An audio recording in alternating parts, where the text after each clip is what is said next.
કપાસ ક્રાંતિ યોજના પર પાલાંબલિયાની પ્રતિક્રિયા 80% વાવેતર બાદ કપાસ ક્રાંતિ યોજના જાહેર કરાઈ છે તો પરિપત્રમાં બિયારણ આપશે કે રોકડ તે સ્પષ્ટતા નથી કરાઈ।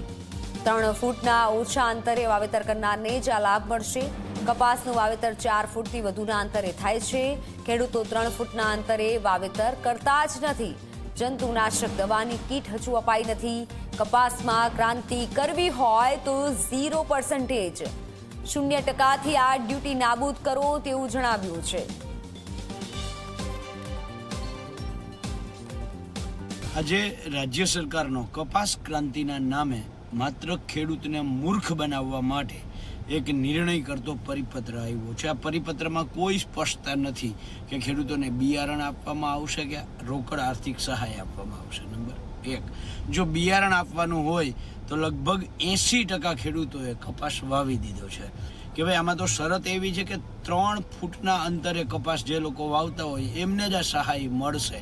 હવે જોયા જેવું એ છે કે કપાસ ગુજરાતમાં મોટા ભાગે 4 ફૂટ, 4.5 ફૂટ, 5, 5.5, 6 ફૂટના અંતરે વવાતો હોય છે।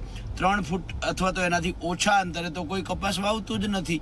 તો એક રીતે આ રીતે મૂર્ખ બનાવે છે। તો કેન્દ્ર સરકારને કહો કે જે આયાત ડ્યુટી કપાસમાં છૂટ આપવામાં આવી છે 0% અમેરિકાને, આ આયાત ડ્યુટી જે 0% છે એ વધારીને મૂળ જે હતી 12, 15, 17, 20% ત્યાં પાછા ફરીથી લઈ જાઓ તો ગુજરાતના ખેડૂતોને ફાયદો થશે, ભારતના ખેડૂતોને ફાયદો થશે।